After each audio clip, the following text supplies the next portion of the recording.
కొన్ని ఆహార పదార్థాలను మళ్ళీ వేడి చేస్తే అవి మీ ఆరోగ్యాన్ని దెబ్బతీయడమే కాదు, విషంలా మారే అవకాశం కూడా ఉంటుంది. మళ్ళీ వేడి చేస్తే వాటిలో ఉండే పోషక గుణాలు తగ్గడమే కాకుండా అవి మీ ఆరోగ్యానికి ప్రమాదకరంగా మారతాయి. రీహీట్ చేయడం వల్ల ఆరోగ్యానికి ప్రమాదకరంగా మారే ఆ ఆహార పదార్థాలు ఏంటో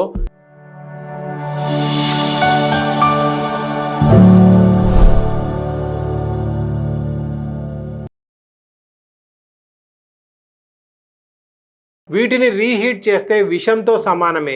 రీహీట్ చేయకూడని 9 ఆహార పదార్థాలు. కొన్ని ఆహార పదార్థాలను మళ్ళీ వేడి చేస్తే అవి మీ ఆరోగ్యాన్ని దెబ్బతీయడమే కాదు, విషంలా మారే అవకాశం కూడా ఉంటుంది. ఈ వీడియోలో అటువంటి ఆహార పదార్థాల గురించే చెప్పబోతున్నాను. వాటిని మళ్ళీ వేడి చేస్తే వాటిలో ఉండే పోషక గుణాలు తగ్గడమే కాకుండా అవి మీ ఆరోగ్యానికి ప్రమాదకరంగా మారతాయి. అటువంటి 9 ఆహార పదార్థాల గురించి ఇప్పుడు మనం తెలుసుకుందాం. నమస్కారం, నేను డాక్టర్ వర్ధన్ ఆయుర్వేద యూట్యూబ్ ఛానల్కు స్వాగతం. టాపిక్లోకి వెళ్లే ముందు ఒక చిన్న విషయం. వర్ధన్ ఆయుర్వేద యూట్యూబ్ ఛానల్ను ఇంకా సబ్స్క్రైబ్ చేసుకోకపోతే వెంటనే సబ్స్క్రైబ్ చేసుకోండి. నోటిఫికేషన్ బెల్ను ఆన్లో పెట్టుకోండి. ఎప్పటికప్పుడు మేము అప్లోడ్ చేసే ఉపయోగకరమైన వీడియోలను మిస్ అవ్వకుండా ఉంటారు. రీహీట్ చేయడం వల్ల ఆరోగ్యానికి ప్రమాదకరంగా మారే ఆ ఆహార పదార్థాలు ఏంటో ఇప్పుడు ఒక్కొక్కటిగా తెలుసుకుందాం. నెంబర్ 1, చికెన్ని వేడి చేసినప్పుడు అందులో ఉండే ప్రోటీన్లో మార్పు వస్తుంది. ఈ మార్పుని డీనాచురేషన్ అంటాము. అంటే ప్రోటీన్కి న్యాచురల్ స్ట్రక్చర్ ఉంటుంది కదా, అది మారిపోతుంది. చికెన్ని మొదటిసారి వేడి చేసినప్పుడు జీర్ణించుకోవడానికి సులభంగా ఉంటుంది, రుచిలో కూడా చాలా బాగుంటుంది. అయితే రెండోసారి దాన్ని వేడి చేసినప్పుడు ప్రోటీన్ స్ట్రక్చర్ మళ్ళీ మారడం మొదలవుతుంది. ఈ మార్పు మీ జీర్ణక్రియకి మంచిది కాదు. దీనివల్ల కడుపులో సమస్యలు తలెత్తొచ్చు, మీ గ్యాస్ ప్రాబ్లం పెరగొచ్చు, జీర్ణక్రియ దెబ్బతినొచ్చు. చికెన్ని రెండోసారి వేడి చేసినప్పుడు అందులో ఉండే అమైనో యాసిడ్స్ తగ్గిపోతాయి. ఫలితంగా అందులో ఉండే పోషక విలువలు కూడా తగ్గిపోతాయి. అందుకే చికెన్ ఒకసారి వేడి చేసుకొని మంచిగా స్టోర్ చేసుకోండి. రెండోసారి మూడోసారి ఇలా మళ్ళీ మాత్రం వేడి చేయకండి. కొంతమందికి చికెన్ మళ్ళీ వేడి చేసుకొని తినడం అలవాటుగా మారిపోయింది. వేడి చేసిన ప్రతిసారి దాని టేస్ట్ పెరుగుతుందని వాళ్ళు భావిస్తారు. కానీ ఇలా చేయడం మీ ఆరోగ్యానికి అస్సలు మంచిది కాదు. అందుకే ఈ రోజు నుండే ఈ అలవాటుని మానుకోండి. నెంబర్ 2, బంగాళాదుంప లేదా ఆలును వేడి చేసుకొని తినడం కూడా మంచిది కాదు. మొదటిసారి వేడి చేసినప్పుడు అందులో ఉండే స్టార్చ్ వేడి వల్ల బ్రేక్ డౌన్ అవుతుంది.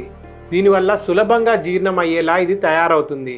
కానీ రెండోసారి మళ్ళీ దీన్ని వేడి చేసినప్పుడు, అది కూడా ముఖ్యంగా దాన్ని సరిగ్గా స్టోర్ చేసి పెట్టుకోనప్పుడు కొంత బ్యాక్టీరియా అందులో చేరుతుంది. అది పెరగడం మొదలవుతుంది.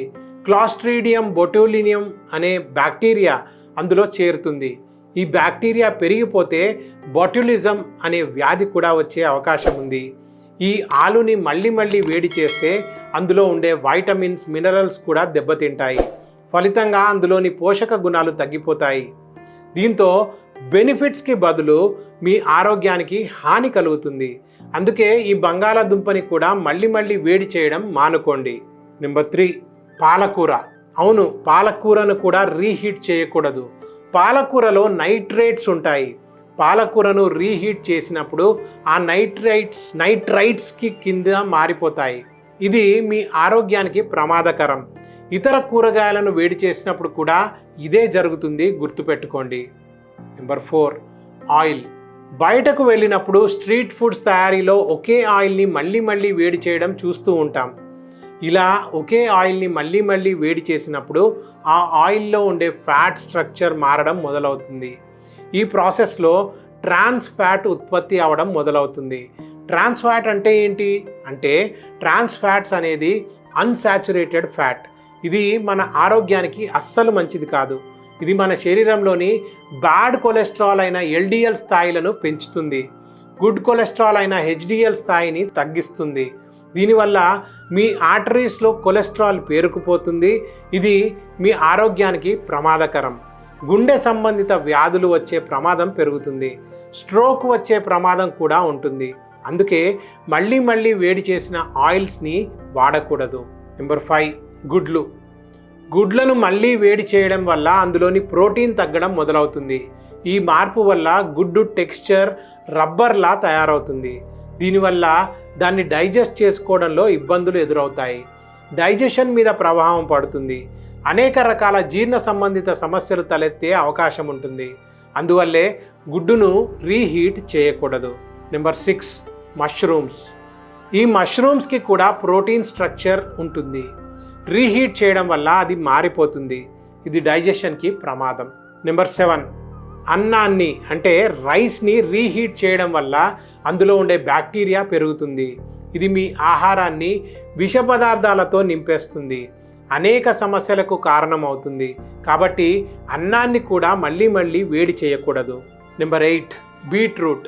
బీట్రూట్లో నైట్రేట్స్ ఉంటాయి. అందువల్ల బీట్రూట్ని రీహీట్ చేస్తే సమస్యలకు దారి తీయొచ్చు. నెంబర్ 9, టమాటాలు. టమాటాలలో కూడా నైట్రేట్స్ ఉంటాయి. రెండోసారి వేడి చేసినా మళ్ళీ మళ్ళీ వేడి చేసినా మీ ఆరోగ్యానికి బెనిఫిట్స్ కన్నా నష్టమే ఎక్కువ జరుగుతుంది. కాబట్టి ఈ ఆహారాలను ఎప్పుడు రెండోసారి వేడి చేయకండి. ఇవే కాదు, ఎటువంటి ఆహారాలైనా మళ్ళీ మళ్ళీ వేడి చేస్తే వాటి వల్ల కలిగే లాభాల కన్నా నష్టాలే ఎక్కువ ఉంటాయి. అందువల్ల ఆహారాన్ని మళ్ళీ మళ్ళీ వేడి చేయకండి. మొదటిసారి వేడి చేసినప్పుడే మంచిగా స్టోర్ చేసి పెట్టుకోండి. వాటి నుండి వచ్చే పోషకాలు పొందండి. వాటి రుచిని ఆస్వాదించండి. ఈ వీడియో మీకు ఉపయోగకరంగా అనిపించిందని భావిస్తున్నాను.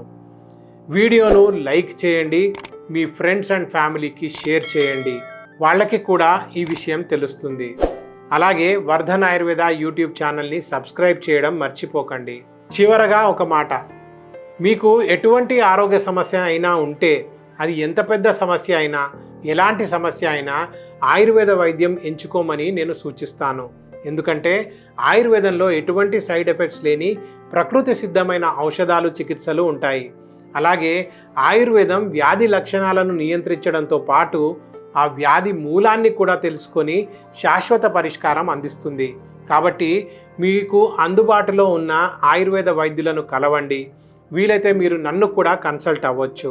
మా వర్ధన్ ఆయుర్వేద హాస్పిటల్కు ఆయుర్వేద వైద్యంలో 26 ఏళ్లకు పైగా అనుభవం ఉంది. ఆంధ్రప్రదేశ్, తెలంగాణ 2 రాష్ట్రాల్లో మాకు 5 బ్రాంచెస్ ఉన్నాయి. వాటిలో అత్యంత అనుభవజ్ఞులైన డాక్టర్లు, సిబ్బంది నిత్యం ఎంతోమంది పేషెంట్స్కి సేవలు అందిస్తున్నారు.